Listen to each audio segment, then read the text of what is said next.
Señor rector, doctor Eduardo Flores Castro, señor expositor de la clausura, doctor Manuel Alcántara, señores vicerrectores, señora secretaria general, señores invitados especiales, profesores, personal administrativo y estudiantes de nuestra institución, luego de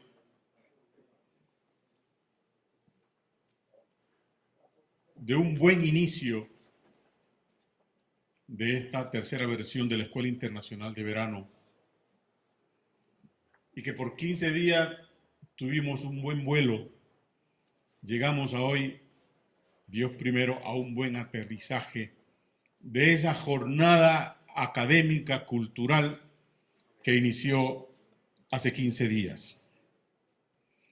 Con la clausura de la tercera versión de la Escuela Internacional de Verano, organizada por la Vicerrectoría de Extensión, y gracias al apoyo de los profesores, personal administrativo de esta unidad administrativa de la Universidad de Panamá, se logró una excelente organización y buenos resultados de esta jornada. Doy comienzo al programa de la clausura con las palabras del doctor Eduardo Flores Castro, rector de nuestra institución.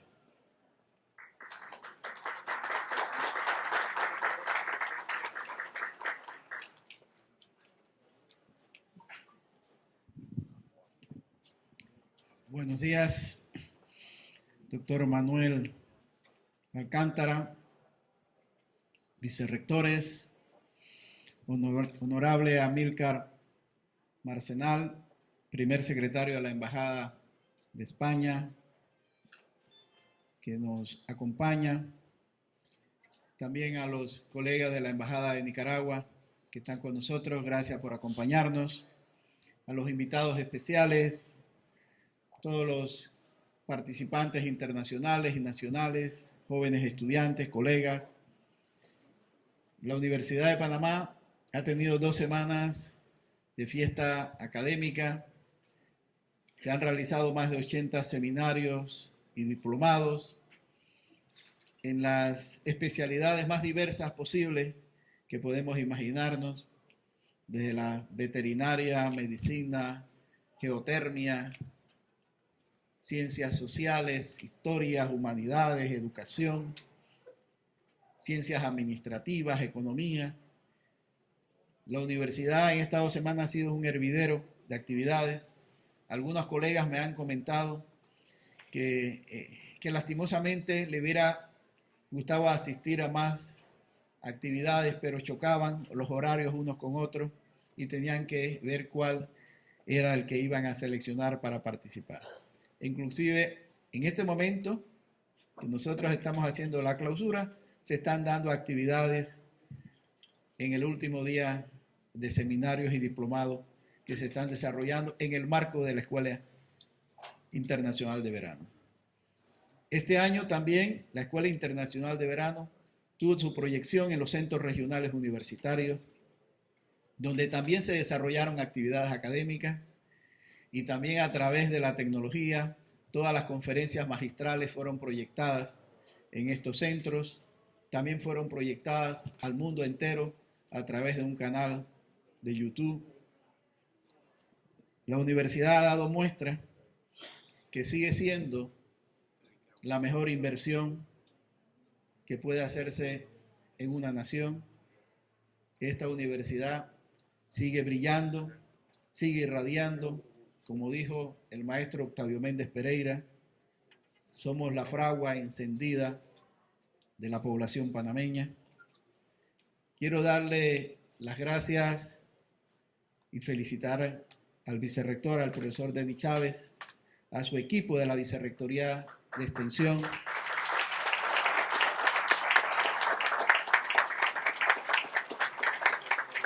quien en manera extraordinaria han hecho la coordinación de este evento, lo han hecho como si fuera un reloj suizo, bien sincronizado. No es fácil organizar un evento de esta naturaleza y que sea tan exitoso como el que hemos tenido.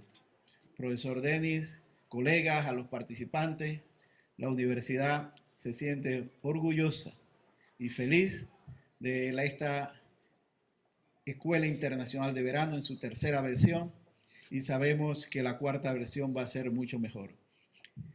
Hemos coordinado para que en la cuarta versión la Universidad Autónoma de México, la UNAM, donde hay cientos de egresados de esa universidad, sea el próximo año nuestra universidad invitada.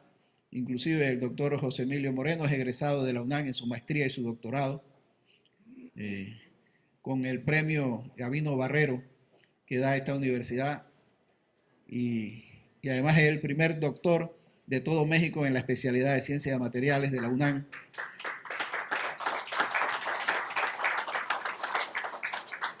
Y sabemos que hay muchos otros colegas que también han hecho sus especialidades en la UNAM.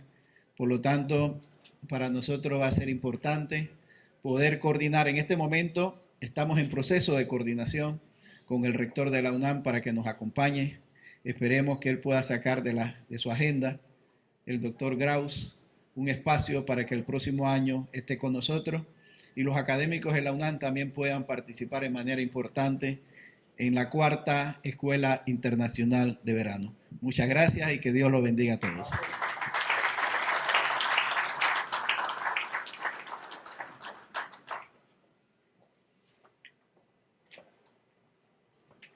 Muchas gracias, señor rector. Quiero aprovechar la oportunidad para saludar y dar la bienvenida al señor canciller de la Iglesia Ortodoxa griega en el país. Bienvenido, muchas gracias por estar aquí. Escuchemos al magíster Denis Javier Chávez, vicerrector de extensión dínamo de esta actividad, con las conclusiones y un resumen de las actividades que tuvieron lugar durante estos 15 días.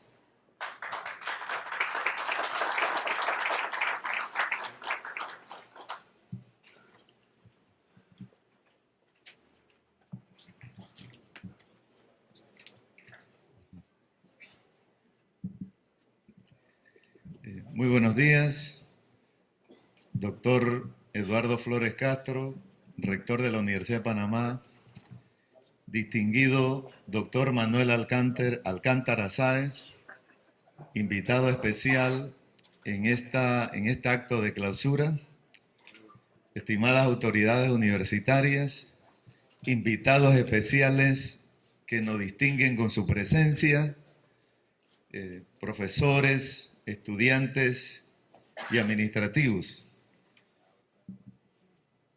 En realidad, en esta tercera versión de la Escuela Internacional de Verano 2020, podemos afirmar que transitamos por un proceso de consolidación de esta actividad, vista como un espacio de intercambio de conocimientos y experiencias entre expertos internacionales y nacionales, de universidades, de instituciones y organismos de educación superior, concebida como un ámbito para reflexionar y accionar sobre los desafíos de la educación superior, convertida en un campo para pensar y repensar sobre los principales temas y problemas de la agenda nacional y global,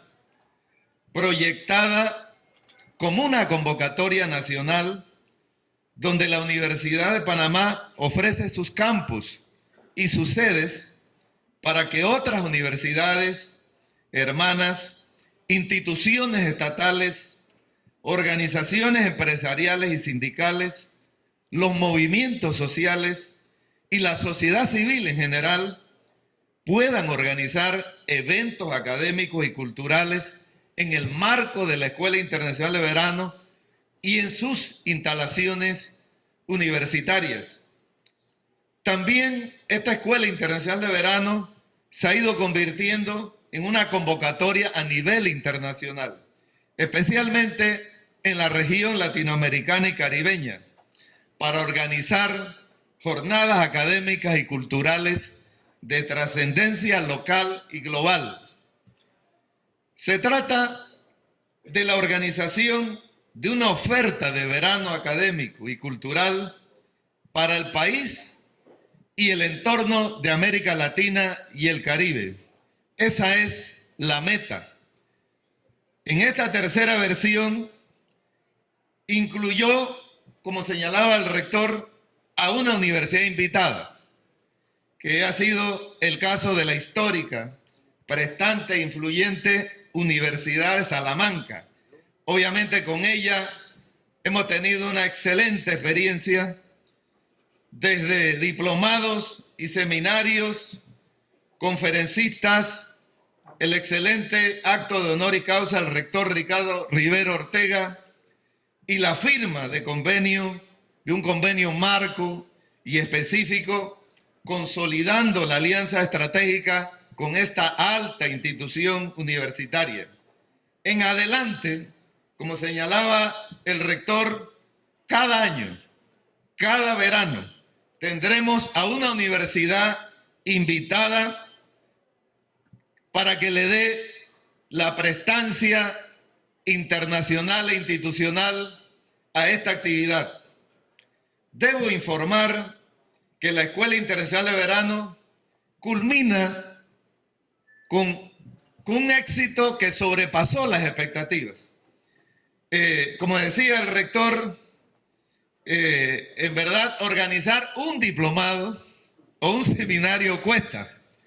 Ahora, cuando estamos hablando de organizar más de 80 diplomados y seminarios a lo largo del país, uno nada más se puede imaginar los equipos de trabajo en cada facultad, en cada centro regional, en cada vicerrectoría, en cada instituto, en cada observatorio y en otras unidades académicas administrativas que organizaron estos diplomados. Según registros aproximados, porque no hemos terminado, han participado más de 2.500 personas en los diplomados y seminarios, y provenientes de varias universidades, no solamente de la nuestra, docentes de otros niveles educativos, funcionarios de otras entidades estatales y de organizaciones de la sociedad civil, además de participantes de otros países. Un valor agregado de esta actividad ha sido la participación simultánea e institucional de toda la Universidad de Panamá en el desarrollo y éxito de la Escuela Internacional de Verano, que ha involucrado a todas las unidades académicas y administrativas de esta casa de estudios. Hemos tenido la grata experiencia que marcará las próximas escuelas de verano de tener con la de hoy 6 conferencias magistrales sobre temas debidamente articulados, de alta importancia y con expositores de lujo, lo que nos ha facilitado tener una gran convivencia académica de esclarecimiento y toma de conciencia sobre problemas relevantes.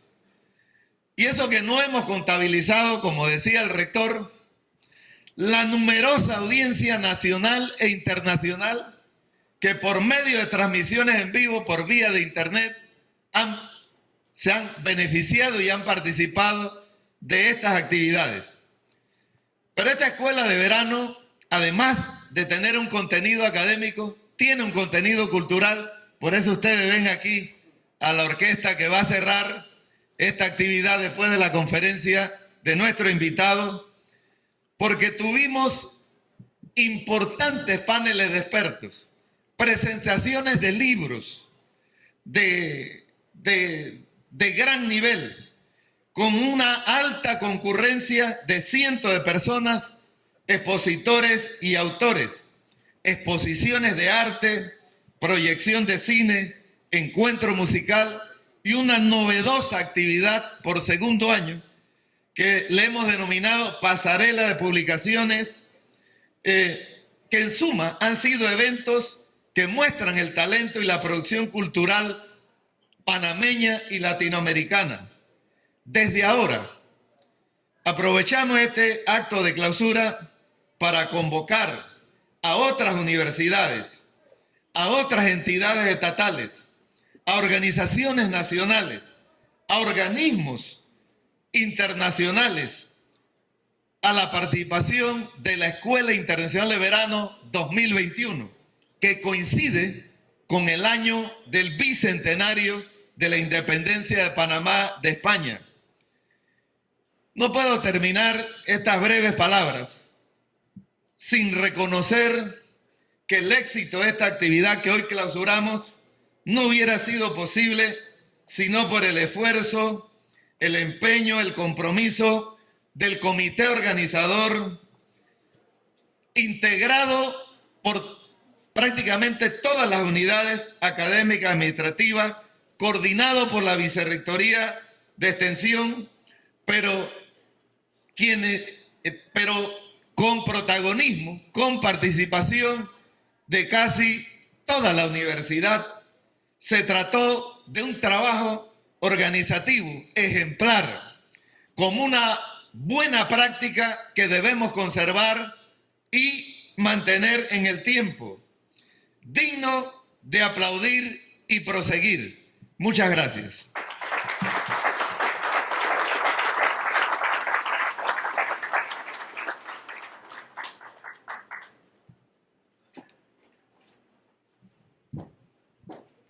La conferencia magistral de cierre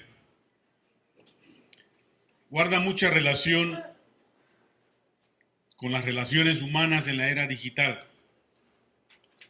muy ligada a las tecnologías de la información y la comunicación. Es un tema muy sugerente, importante para escuchar y que nos hubiera gustado que estuvieran los políticos tradicionales aquí. Todo el devenir, todo el futuro de la política está muy ligado a la era digital. El tema, el estudio de la política en la era digital, que será desarrollada por el doctor Manuel Alcántara Sáez, quien es licenciado en Ciencias Políticas y Sociología, doctor en Ciencias Políticas por la Universidad Complutense de Madrid.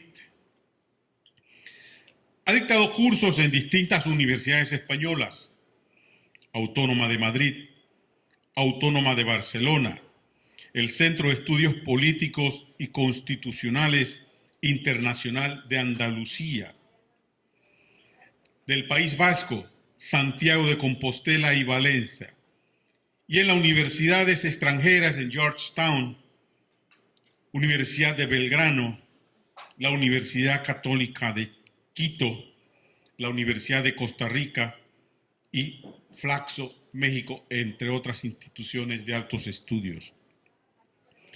Entre sus publicaciones principales se destacan Gobernabilidad, Crisis y Cambio, México, Fondo de Cultura Económica 2004, Instituciones o Máquinas Ideológicas, Origen, Programa y Organización de los Partidos Políticos Latinoamericanos, Barcelona 2004, Sistemas Políticos de América Latina, Madrid Tecno 3, edición 2003, Los Dueños del Poder, los Partidos Políticos en Ecuador 1978-2000, Sistemas Políticos en América Latina, Madrid Tecno 2, edición, y Politicians and Politics in Latin America, Line Rainier Publisher. Con la conferencia Estudio de la Política en la Era Digital, el doctor Manuel Alcántara Sáez. Doctor.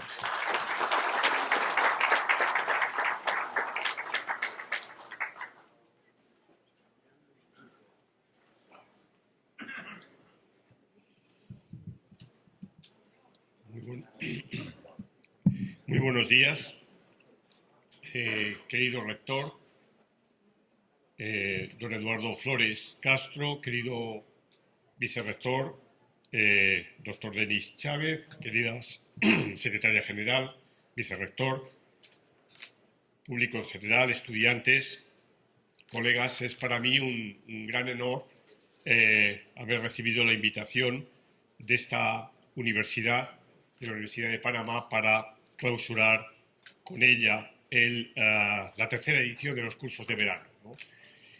Cursos de verano a los que deseo que esta edición sea un hito más en un proyecto que creo que es fundamental.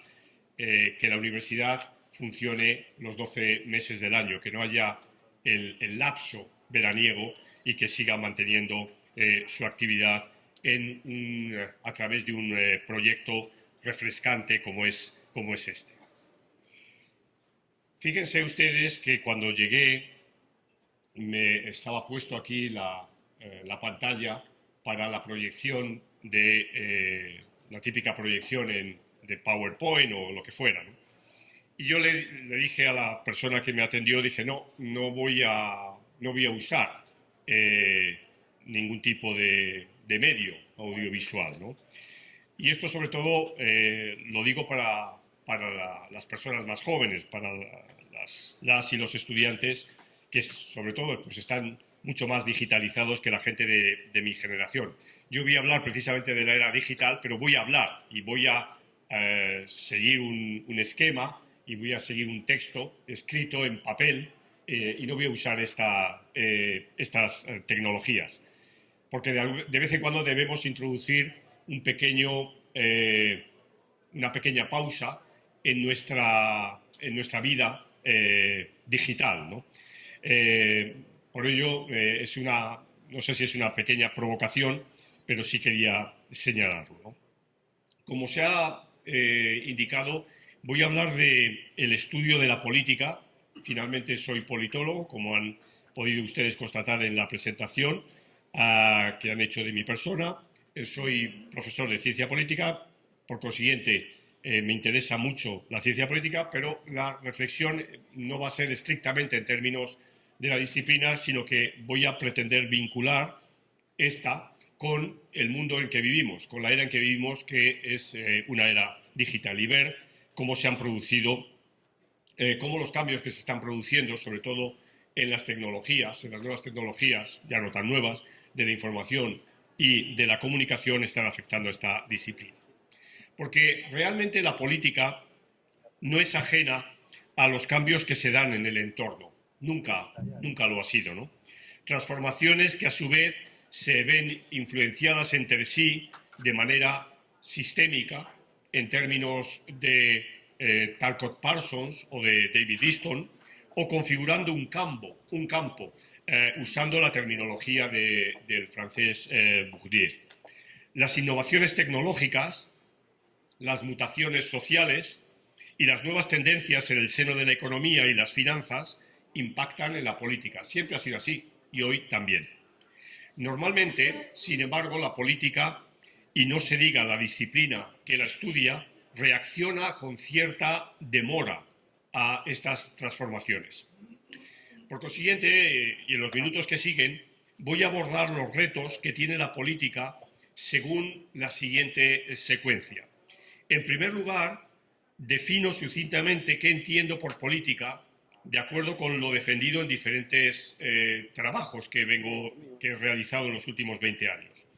Seguidamente voy a abordar las transformaciones y su significado e impacto en lo político en los niveles que he citado recientemente, es decir, lo referido a la tecnología, a la sociedad y a la economía.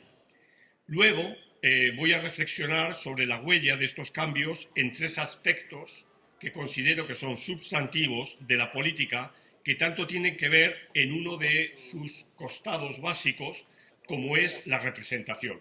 Siempre hablamos de democracia representativa, ¿no? Y que por antonomasia se vinculan con la dimensión electoral de la democracia, como son la libertad, la confianza y la identidad. Antes de terminar, afronto la manera en que estas cuestiones afectan a la política en América Latina. Y finalizo con una visión de cómo todo lo anterior impacta en la configuración del estudio de la política.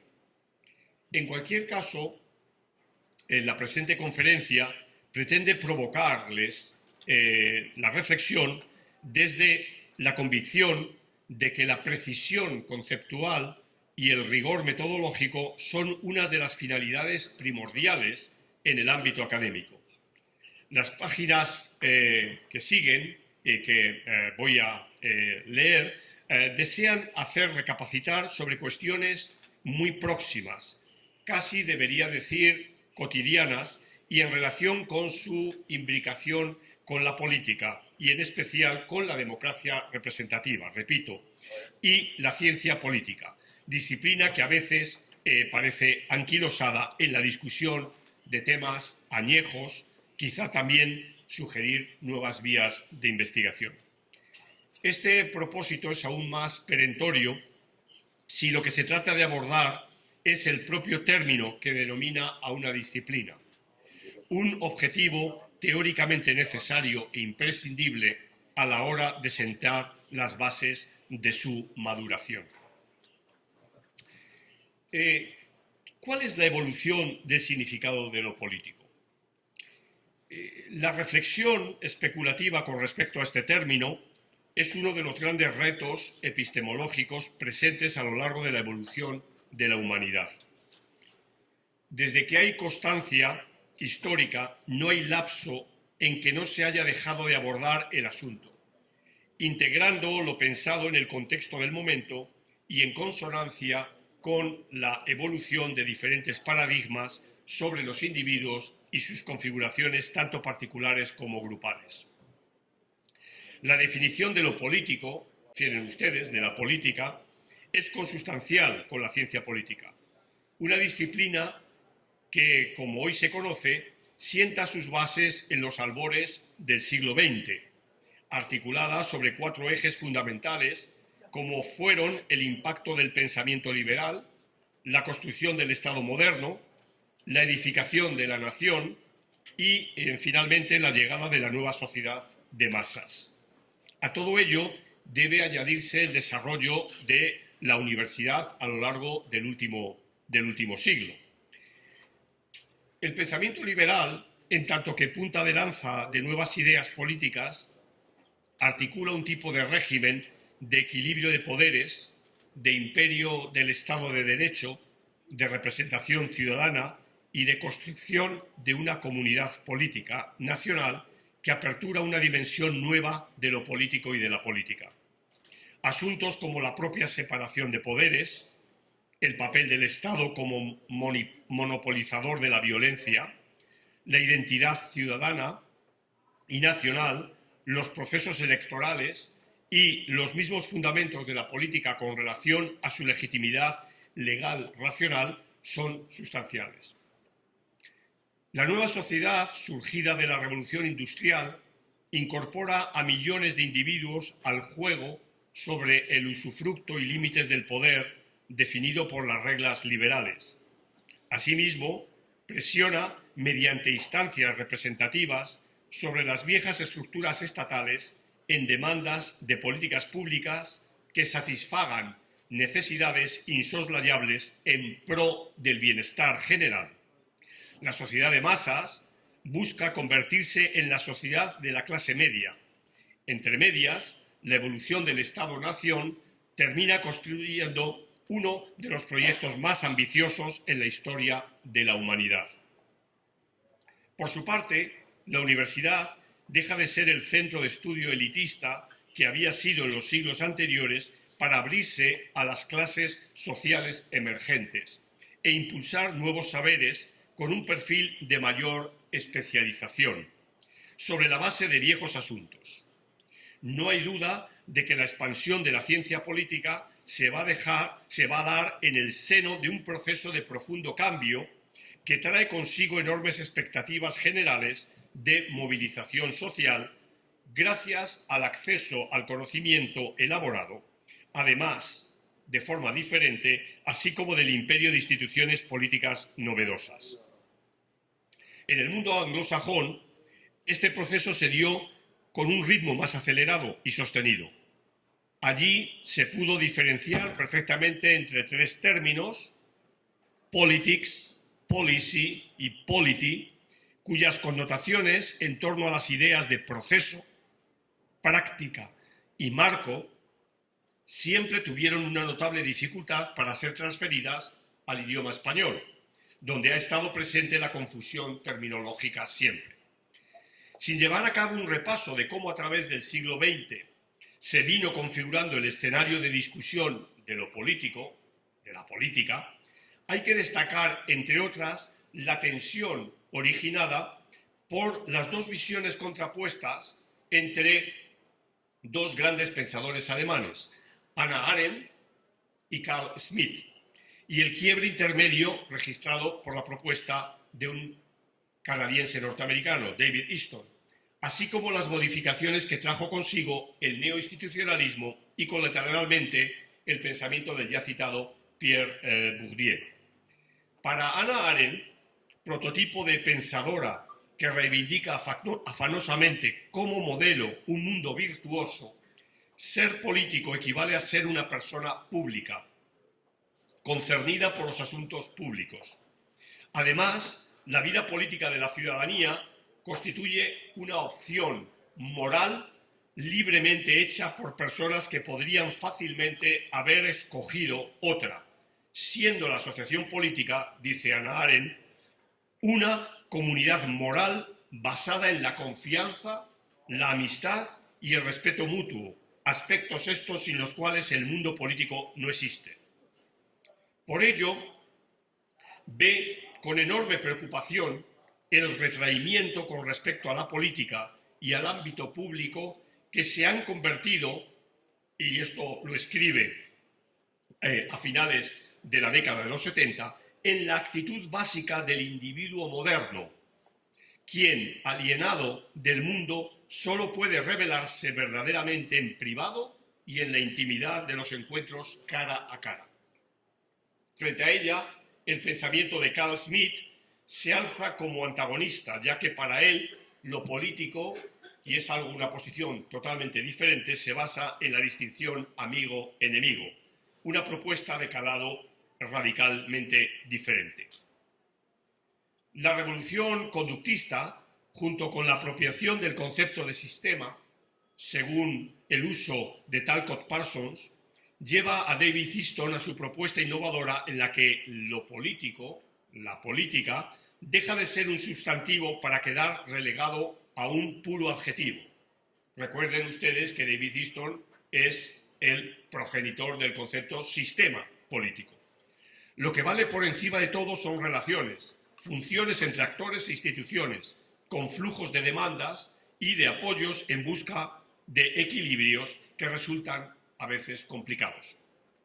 El poder es una mera recolocación de valores, según el propio Easton, realizada por una autoridad legítima. Después, los neoinstitucionalistas no hacen otra cosa que apuntalar el edificio así construido, dando un sentido diferente a las instituciones como constricciones que regulan la interacción humana para evitar la incertidumbre, de acuerdo con Douglas North. Bourdieu, por su parte, incorpora su visión conceptual del campo, donde lo político, la política, queda integrada en una maraña de distintas configuraciones de clase o de relaciones sociales.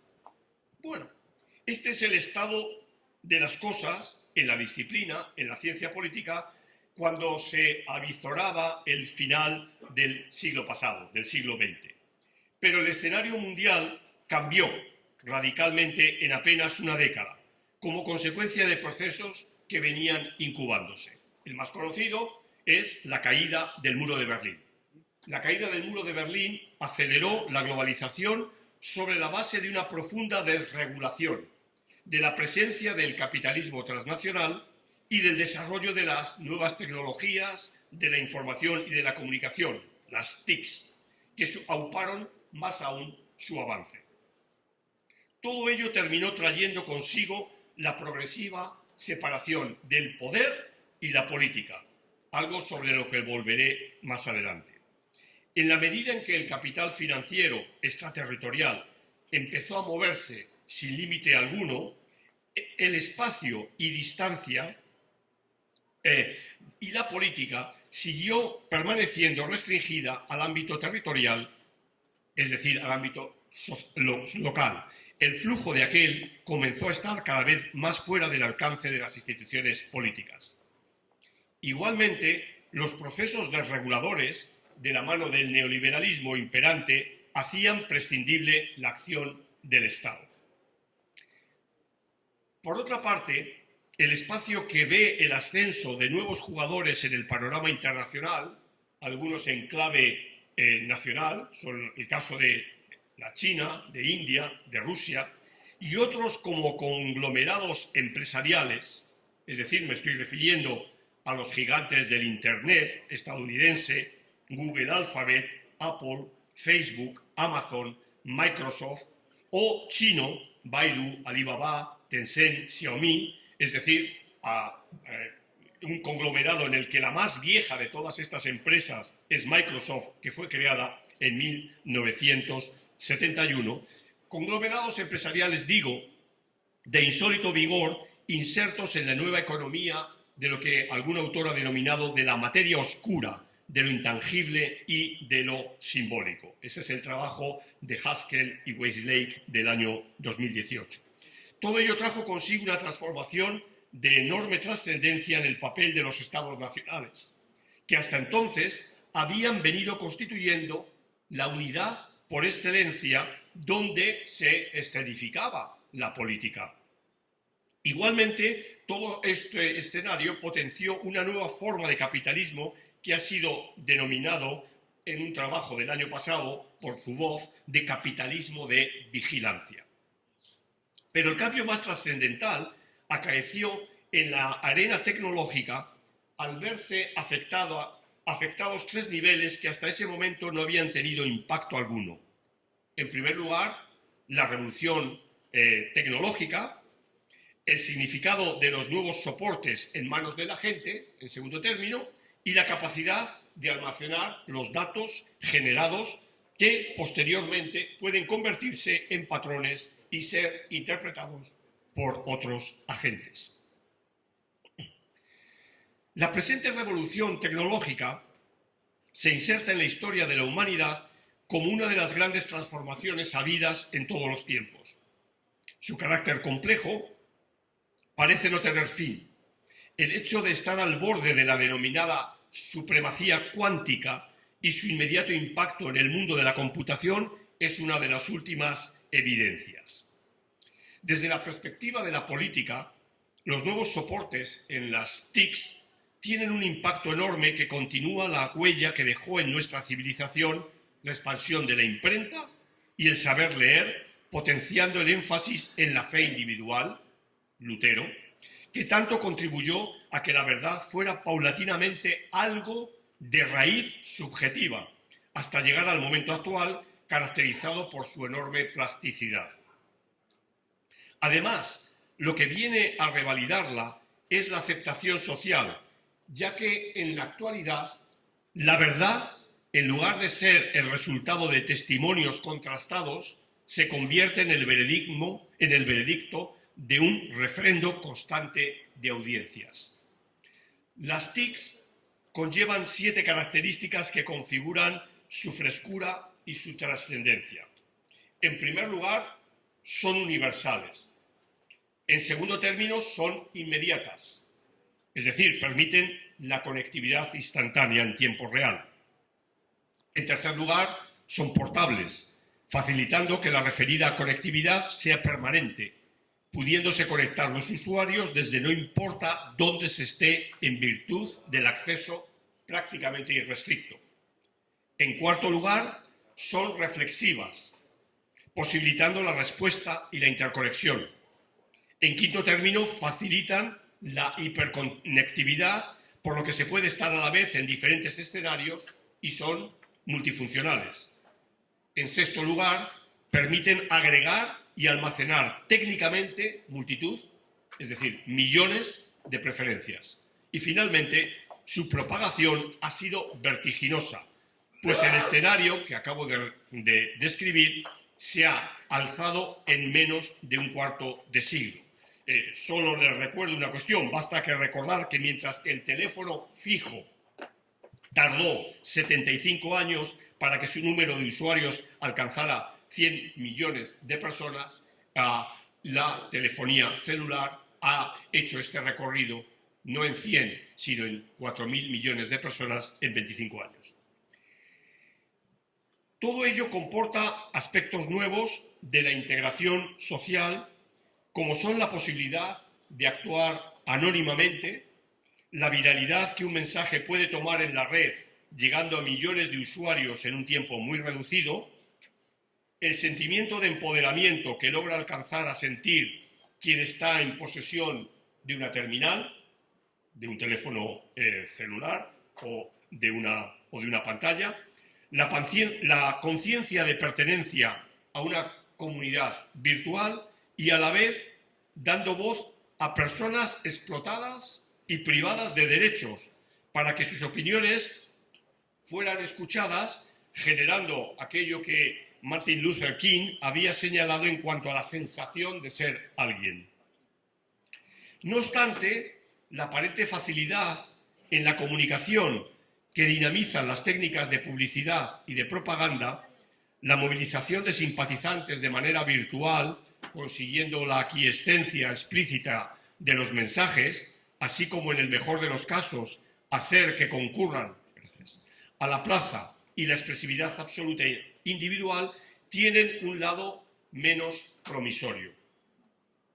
Como pone de relieve un filósofo coreano-alemán, Byung-Chul Han, o un filósofo italiano, Franco Berardi, las tecnologías digitales están generando una mutación del ser humano y aceleran de forma tan vertiginosa el tiempo que no dejan espacio para la pausa, la escucha, la capacidad crítica ponderada o la deliberación, además de potenciar el aislamiento espurio.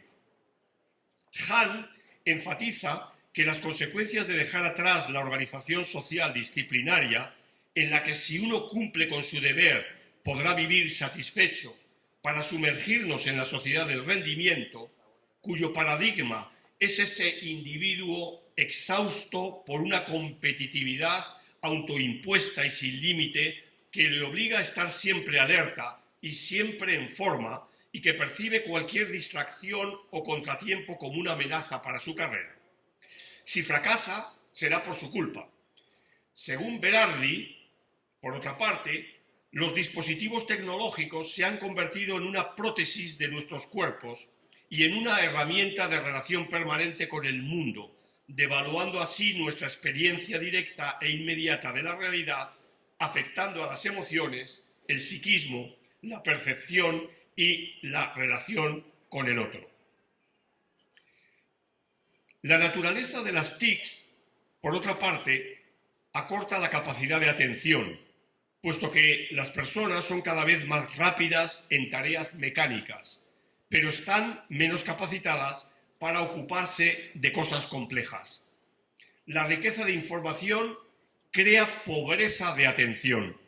Además, el soporte mayoritario por el que la gente se informa apenas si permite desplegar unos cientos de caracteres en lo que se condensa al máximo el contenido de la noticia. En otro orden, las nuevas tecnologías han revolucionado la economía de la atención de dos maneras. Han penetrado en la vida de la gente consumiéndoles cada vez más tiempo y, en segundo lugar, han hecho que la gente sea más activa a la hora de solicitar la atención, dado el incremento de las oportunidades de compartir más cosas en el mundo. Pero también las TICs dificultan la argumentación, como acabo de señalar. Al sintetizar hasta tal extremo la información, la misma aparece descontextualizada, lo que hace muy difícil su comprensión. Asimismo, diluyen la responsabilidad de los usuarios, asumiendo el aumento de la desinformación, y facilitan el incremento del impacto y de la velocidad de propagación de las noticias falsas, que por otra parte siempre existieron. Este tipo de información se basa en la emoción y en la segmentación de los ciudadanos en comunidades que bajo el efecto burbuja actúan como cajas de resonancia. Con todo ello, lo que igualmente sucede es la sustitución del viejo concepto de opinión pública por el nuevo de emoción pública. En esta dirección, el intelectual israelí Nassim Taleb subraya cómo la mayoría falsifica públicamente sus preferencias para encajar dentro de su grupo, adoptando posiciones extremas bajo la creencia equivocada de que son posiciones de consenso en el colectivo en el que se quiere permanecer, cuando en el fondo lo son solo de sus cabecillas más gritones, fortaleciéndose la polarización de la opinión pública por parte de las redes sociales, lo cual tiene un impacto enorme en lo político, como se ha comprobado con la expansión de propuestas llamadas populistas. Algo similar ocurre con respecto al liderazgo, cuyos márgenes de ejercicio se comprimen en un escenario de psicopolítica, así como con relación a la pérdida de identificación con los partidos políticos, que se hace sentir cada vez más a la par de empobrecer la esfera pública. Hay un segundo ámbito forjado por las nuevas tecnologías en una dimensión diferente y que se articula sobre la capacidad de capturar y de almacenar los datos y los metadatos generados. Ello puede llevarse a cabo con consecuencias variadas por parte de los soportes utilizados en la comunicación o en el acceso a la información, así como mediante otras aplicaciones en lo que se ha venido a denominar el Internet de las cosas. A lo que se añade el papel de los buscadores en la intermediación y posteriormente la capacidad de interpretarlos y devolverlos operativos para posibilitar otras actuaciones con otros agentes. La nueva dimensión que vierte el mundo del Big Data y las posibilidades que ofrece la inteligencia artificial, que es la técnica de usar datos y algoritmos para tomar decisiones como, o si quieren ustedes, mejor que los seres humanos, constituye un reto triple para la política. Máxime cuando se estima que el 92% de los datos generados en el mundo occidental están custodiados por empresas norteamericanas frente al 4% que está en Europa. Así, por una parte y en relación con el Big Data, la ciencia política, tras ser durante décadas la cenicienta de las ciencias sociales, en afortunada expresión de Harold Lasky ya hace 100 años, por su inveterada carencia de datos y su excesiva dependencia de lo especulativo, se convierte hoy en un receptáculo donde millones de datos esperan una interpretación. Cierto que recolectar más no garantiza su calidad, ni que sea precisos, porque su fuente no sea fidedigna o tener un sesgo de raíz, ni que estén actualizados y sean relevantes para cumplir los objetivos que se pretenden, ni mucho menos que esos datos puedan ponerse per se al servicio de la justicia, la democracia, la libertad, la igualdad y el bienestar. Pero el cambio es irreversible. Por otro lado, la inteligencia artificial se enfrenta a problemas vinculados con la privacidad, la concentración del mercado, la seguridad y su capacidad de ser explicada. Además, la inteligencia artificial tampoco elimina el problema de su propia gobernanza, por la que los incentivos de las instituciones pueden estar alineados con los intereses de la población. En concreto, hay dos ámbitos donde su impacto es muy relevante, en la democracia y en la libertad. Los avances en inteligencia artificial llegan a cuestionar la primera y en cuanto a la existencia del libre albedrío, se ha dibujado de manera provocativa un panorama de cerebros que puedan llegar a ser pirateados. El tercer reto de la inteligencia artificial se refiere a las dificultades que los estados actuales tienen para tratar con ella. La potencia en inteligencia artificial, en Big Data y en otras tecnologías relacionadas será lo que determine la competitividad en el presente siglo y, en definitiva, la soberanía digital. En los años venideros, el diseño y la producción automotriz, la ingeniería mecánica, la medicina, la defensa, la energía y los hogares particulares se verán afectados por la tecnología digital. La información y los datos que generan estos sectores serán procesados sobre todo a través de la nube, lo que significa que el control de esa nube será vital en el largo plazo para el destino económico y estratégico de las sociedades, de los países. Para salvaguardar la soberanía digital se necesitará hacer enormes inversiones en la computación en nube y en otros recursos físicos sobre los que se sostiene la revolución digital. ¿Tienen los estados soberanía sobre la nube? Esa es la pregunta. La capacidad de desentrañar pautas de comportamiento, declaraciones de posiciones políticas, así como la propia gestación de redes, posibilita interpretar las múltiples interconexiones que llevan a cabo los individuos y el significado de algo tan profundo como son las emociones. La inteligencia artificial cuenta con tres facultades que la dotan de un notable vigor: poder interpretar situaciones de todo tipo, siendo capaces de evaluar de modo automatizado estados de hecho en el seno de un corpus de datos; detentar, segunda, el poder de sugerir diferentes soluciones para abordar un mismo problema; y finalmente, manifestar autonomía decisional, esto es, puede emprender acciones sin validación humana previa. Entonces, instancias que se presentaban como liberadoras se convierten en controladoras.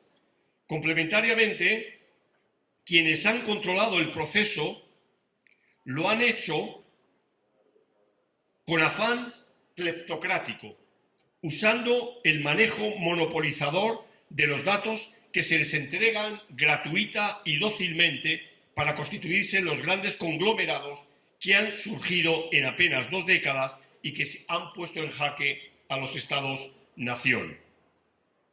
No sé si ustedes conocen el reciente libro de apenas 4 meses de Snowden, en el que, bueno, es un trabajo autobiográfico, cita lo siguiente que leo: el mayor ataque terrorista en suelo estadounidense se produjo en paralelo al desarrollo de la tecnología digital, lo que convirtió gran parte del planeta en suelo estadounidense, nos guste o no. Por supuesto, el terrorismo era el motivo que se alegaba para la puesta en marcha de la mayoría de los programas de vigilancia de mi país, en una época de un miedo y un oportunismo enormes. Fin de la cita. Hay 3 pilares básicos de la política que se tambalean bajo el orden neoliberal: libertad, confianza e identidad. La libertad configura el medio por excelencia donde se desarrolla la acción política bajo parámetros democráticos en Occidente durante hace más de 2 siglos. No obstante, hay 2 consideraciones que deben tenerse en cuenta. Por una parte, Bauman, ya en el año 2002, sostuvo que la libertad individual, que tan exitosamente había sido conseguida para buena parte de la humanidad, solo podía ser producto del trabajo colectivo. Es decir, solo podía ser conseguida y garantizada colectivamente. Sin embargo, la privatización rampante de los medios de asegurar, garantizar la libertad individual hace de ella que esté en precario. En un segundo término, Sustein señala que parece evidente que la libertad de decisión no basta para conseguir la satisfacción equiparada con el bienestar, si no se sabe cuál es la meta o cómo llegar. En otro orden, intelectual israelí, Yuval Noah Harari, subraya que el liberalismo ha desarrollado un impresionante arsenal de argumentos e instituciones para defender las libertades individuales contra ataques externos de gobiernos represores y religiones intolerantes, pero no está preparado, cito, para una situación en que la libertad individual se socava desde dentro y en la que, de hecho, los conceptos libertad e individual ya no tienen mucho sentido. De esta suerte, una vez desdibujado el terreno de lo público, se abren nuevas arenas de análisis donde las ciencias de la computación, las neurociencias, la bioingeniería y la psicología tienen mucho que decir, así como todo el entramado de conocimiento en torno al mundo de la comunicación. Segunda cuestión, la confianza. La confianza y el constante cuestionamiento de su ejercicio constituyen dos caras de la misma moneda. La construcción y la pérdida de la confianza están en tensión permanente, algo que se acrecienta en los últimos tiempos por la amenaza que supone el anonimato de los medios digitales. Se puede definir la confianza como una fe en el nombre, el medio digital que separa el mensaje del mensajero, la noticia del emisor destruye el nombre. Se habla continuamente de la falta de confianza en las instituciones o en la clase política, en las consecuencias que ello conlleva con relación a la legitimidad de la política. A la vez, la tarea de establecerla se asocia al éxito de un determinado proyecto político. Por otra parte, se encuentra el asunto de la densidad del capital social, ante el que Putnam ya hace 20 años brindaba una propuesta de definición según la cual la confianza no era un producto individualista, sino un activo social que construyen los individuos colectivamente en el marco de las comunidades. Pues bien, al igual que se construye, la confianza puede destruirse.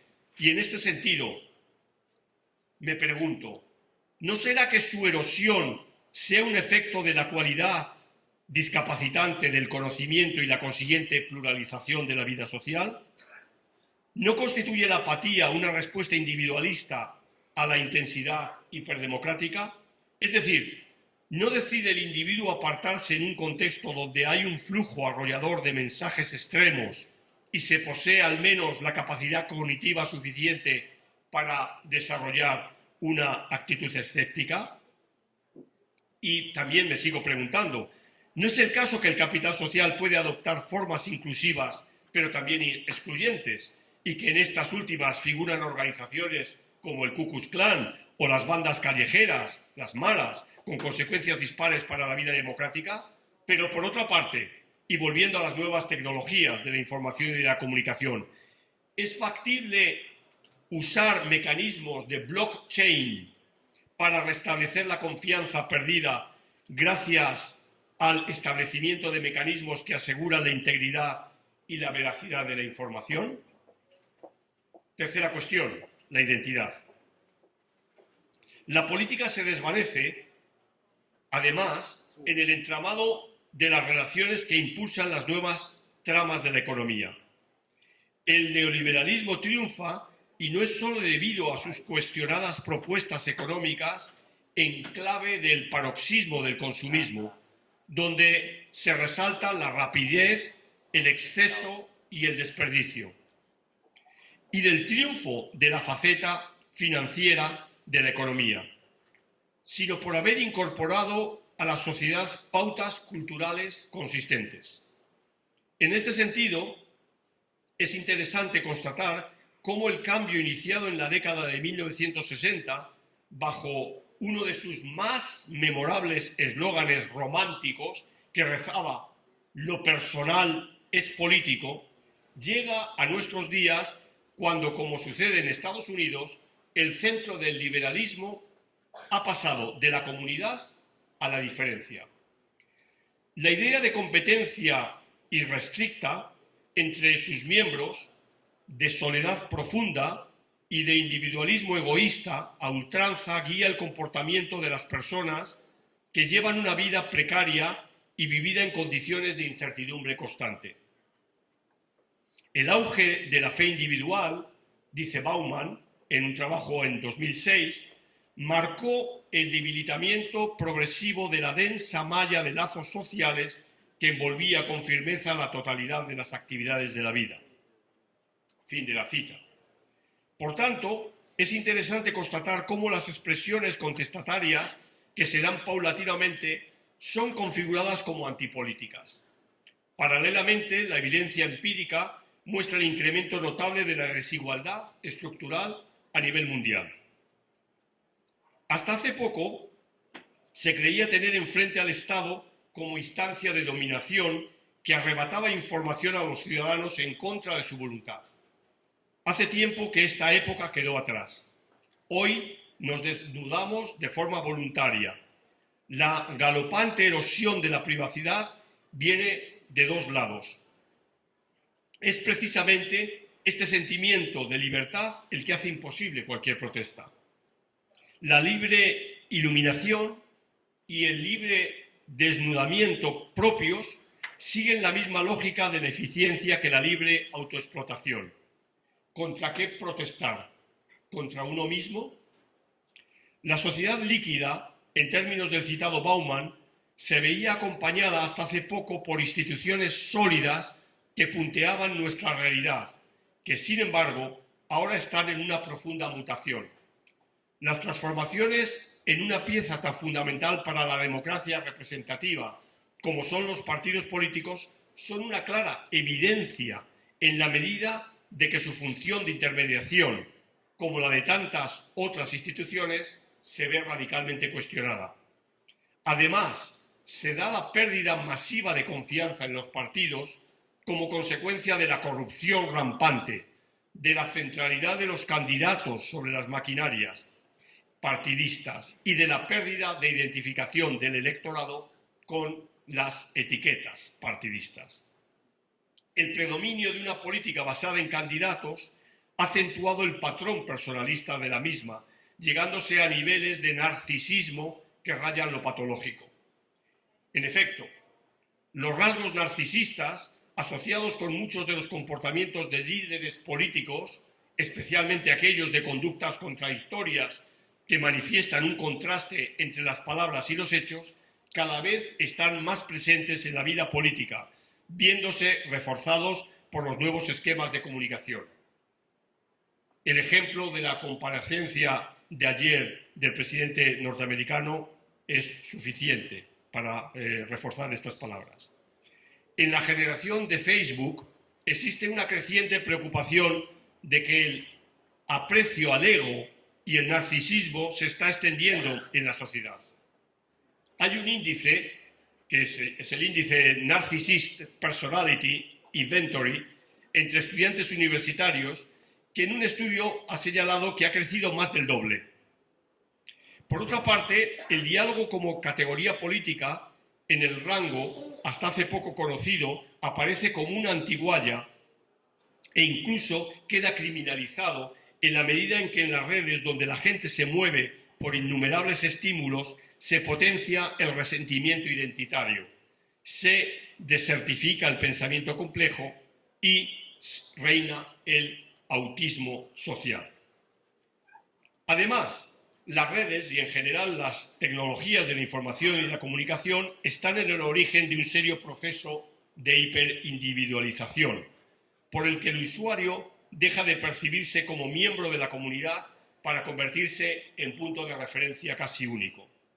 Se trata de individuos que viven en un enjambre, de acuerdo con un ensayo del citado Hahn, aislados, carentes de un nosotros capaz de andar en una dirección o emprender una acción política común. Si no se quiere que la ola de ese cambio cultural se lleve por delante todo lo que no empieza por yo, mí, me, conmigo, el entorno más inmediato y los educadores de nativos digitales debemos estar alerta y compensar. Sin embargo, en la actualidad, La diversidad de jurisdicción, de intereses sociales y de expresiones culturales se traslapan y confunden permanentemente. Dificultan el modo en que se definen y autodefinen los individuos con una etiqueta única.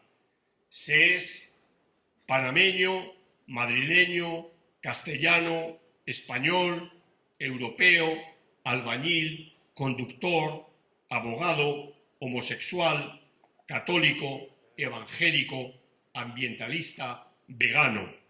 Una identidad, varias, todas o ninguna. A fin de cuentas, ser comunista o católico resultó más sencillo que ser un individuo. Identidades que se articulan en lo profesional, una instancia que cada vez resulta más precaria y que hoy se considera que dentro de apenas 3 lustros, la mitad de las tareas laborales que entonces existan hoy todavía no han aparecido. Identidades en torno a las convicciones religiosas, identidades de las diferencias, identidades construidas sobre la definición del yo y la mayor o menor consideración del resto, identidades con dificultades de expresarse políticamente, o quizá regímenes políticos anclados en rígidas fórmulas institucionales sin capacidad de aprender los cambios de época. En fin, identidades que se basan en emociones, que exigen no solo respeto, sino garantía de que los sentimientos no sean ofendidos, o que cuando se presenta un asunto exclusivamente en términos de identidad, dice Lilla, un profesor de la Universidad de Columbia, invitas a que el adversario haga lo mismo. Esto es, la potenciación del yo mediante mecanismos de autoproyección basados en las nuevas tecnologías. Por consiguiente, la identidad contemporánea es frágil, carece de certezas, pero sobre todo es flotante. A ello añadiría que este escenario aparentemente tan rico en torno a lo identitario comporta, sin embargo, un cercenamiento de la ambigüedad en que se mueve la vida, un reflejo de una confrontación indudable frente a la floración arriba señalada de las identidades múltiples. Ahora bien, cuando se construye un entramado político sobre una noción resbaladiza, donde está ausente una noción del nosotros, de lo que somos como ciudadanos y de lo que nos debemos unos a otros, el liberalismo de la identidad ha dejado de ser un proyecto político y se ha transformado en uno, como dice Lilla, en un proyecto evangélico, donde la diferencia sería la siguiente. El evangelismo dice la verdad al poder. La política toma el poder para defender la verdad. ¿El poder tiene que ver con la política? Bueno, todo esto se vincula con una política que requiere ser repensada por la separación cada vez mayor que tiene con respecto al poder. Se necesita una definición innovadora que hoy por hoy se resiste a aparecer. Si bien el poder sigue siendo el objeto central del estudio de la ciencia política, lo novedoso es su ubicación en el ámbito privado. Además, hoy el poder, insertos en el dominio de la subjetividad, se ha convertido en tener la capacidad de modificar las opiniones y las representaciones de la gente mediante la elaboración de relatos convincentes. En este sentido, la inteligencia artificial tiene por delante un venturoso camino por andar. Si en la obra de ficción de George Orwell, 1984, la obsesión del Estado por controlar la narrativa llevaba, entre otras posibilidades, a la creación, recuerden ustedes, de un Ministerio de la Verdad, dedicado a la falsificación de los eventos históricos y de los hechos para asegurar que todo pasado y presente solo se contara a través de una versión aprobada por el gobierno, nada puede llegar a impedir ahora configurar escenarios similares. Por otra parte, se ha dado paso a una realidad marcada por la precariedad, el ritmo cambiante e inestable, la celeridad de los acontecimientos y la dinámica agotadora y con tendencia al referido individualismo de las personas. Repito, para Bauman, en estos tiempos hipercompetitivos, los que dice o decía no siguen quedan excluidos y eso crea mucha angustia. La gente ve la vida como el juego de las cuatro esquinas en el que un momento de distracción puede comportar una derrota irreversible. Y es así como, incapaces de controlar la dirección, y vuelvo a citar, y la velocidad del coche que nos lleva, nos dedicamos a escrutar los 7 signos del cáncer, los 5 síntomas de la depresión, los fantasmas de la hiperintensión o del colesterol, y nos entregamos a la compra compulsiva de salud. Fin de la cita. Por tanto, es indudable, no obstante, que el camino emprendido por Susskind en un ensayo del año pasado es la vía por seguir. Su propuesta se articula precisamente bajo la premisa de que la forma en que se gestione la información, cómo se obtenga, cómo se almacene, cómo se analice, cómo se comunique, está estrechamente ligado a la organización de la vida colectiva y en común, que es la esencia de la política. La gobernanza de la una es la de la otra. En la nueva era digital, donde la tecnología desempeña el papel central, serán cada vez más poderosos quienes controlen las tecnologías que posibilitan los 3 vectores del poder, que tomarán 3 formas: fuerza, escrutinio y control de la percepción. Los que queden fuera de este escenario cada vez serán más vulnerables.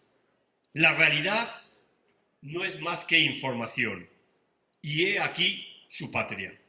Una patria podrá ser aquella sobre la que nadie parece asumir responsabilidad alguna. Lo político tiene que ver con todo ello. Sin embargo, hay algo que permanece constante en el género humano. No nos gustan los problemas.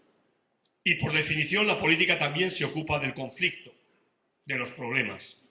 Problemas que hoy son de una naturaleza muy diferente a la de hace apenas un cuarto de siglo, aunque sean cuestiones añejas en la historia de la humanidad, como la emigración y el crimen a gran escala, a los que ahora se añaden cuestiones ecológicas. Ya voy concluyendo. Un excurso sobre América Latina en su laberinto. ¿Cómo vincular todos estos asuntos al presente de la política en América Latina? Parece obvio que hay aspectos que son globales, cuyo análisis, por tanto, adquiere una connotación universal, pero a la vez hay cuestiones estrictamente regionales. Tómese, por ejemplo, para lo primero, la extensión a la región de 4 ideas sobre las que hay que exigir una inmediata desmitificación, como son que el crecimiento es la base del bienestar, que un consumo, el mismo que para su mantenimiento produjo el sobreendeudamiento de la gente en España, que dibujó la peculiaridad nacional de la crisis de 2008, un consumo en constante aumento, favorece el deseo y la felicidad, que la desigualdad es natural y que la competencia es condición suficiente para la justicia social. 4 mitos. En cuanto a aspectos vernáculos latinoamericanos, considérese el caso del Estado-Nación, que es uno de los instrumentos, en el nivel tanto empírico como en el teórico, más fértiles en el desarrollo de la humanidad, como ya indiqué al principio. Construido procelosamente a lo largo de los últimos siglos, cuenta con jalones significativos conocidos por todos. Desde Westfalia hasta las propuestas del Estado neoliberal, su andadura ha sido objeto de análisis desde la ciencia política en una relación claramente simbiótica. Pero he sostenido, y lo he remarcado más atrás, que este se desarrolló al amparo de aquel. Sus análisis basados en la crítica o en la complacencia tuvieron clara repercusión en su evolución. Es importante traer a colación el asunto de la nación, por cuanto que es un aspecto fundamental a la hora de la definición del demos. Cuestión sustancial, habida cuenta que la democracia es hoy, en América Latina, el régimen político que se asienta de manera continuada a lo largo de los últimos 40 años, simultáneamente en mayor número de países como nunca en la historia. No obstante, cuando se pensaba que la nación estaba sólidamente consolidada, aparecen frentes sub, supra e intra que parecieran ponerla en cuestión. Pero además hay que tener en cuenta que a medida que se incrementan las interconexiones entre la gente, muchos de los valores del Estado-Nación sobre el que se siguen ancladas nuestras reflexiones cambiarán por los de comunidades digitales de muy diferente tamaño y auspiciadas por temas muy diversos. El común denominador será que el espacio físico será irrelevante, por lo que ¿dónde quedará aquella máxima de no hay Estado sin territorio? Y el tiempo además jugará un papel diferente. Por otra parte, si hoy la identidad política forjada en el Estado-Nación a lo largo de los últimos siglos está en duda, ¿cómo puede definirse el nuevo demos cuando lo que predomina, según Fukuyama en su libro del año pasado, es el reconocimiento de la dignidad? O como señala el muchas veces citado Bauman, cuando las relaciones entre las personas se están convirtiendo en la principal fuente, en apariencia inagotable, de ambivalencia y ansiedad. En la misma dirección, Pierre Rosanvallon ha sostenido que la sociedad está cada vez más estructurada por trayectorias personales, situaciones individuales, dificultades que viven los ciudadanos y no se representa de la misma manera el mundo social, dice Rosanvallon. Esta es una sociedad fragmentada donde existen comunidades de dificultades, miedos, angustias existenciales. Esta nueva realidad no está representada por los partidos políticos. El asunto de las identidades trasciende a América Latina, donde las políticas del resentimiento han tenido una notable presencia permanente. De hecho, es obvio que el nacionalismo promueve la división y el resentimiento, aunque también valores como el orgullo, la lealtad y la unidad de la gente de un país. Pero es en esta región donde la otrora denominada cuestión indígena forjó los cimientos para un nuevo debate político que comenzó a superar el articulado sobre las clases sociales y más adelante sobre los déficits que acarreaba el supuesto protagonismo de una ciudadanía, cuando menos incompleta por la anemia estatal, la desigualdad rampante y el histórico arraigo del caudillismo. La democracia participativa, relacionada con la Constitución colombiana de 1991 como ejercicio innovador, y el complejo Estado plurinacional boliviano son dos ejemplos.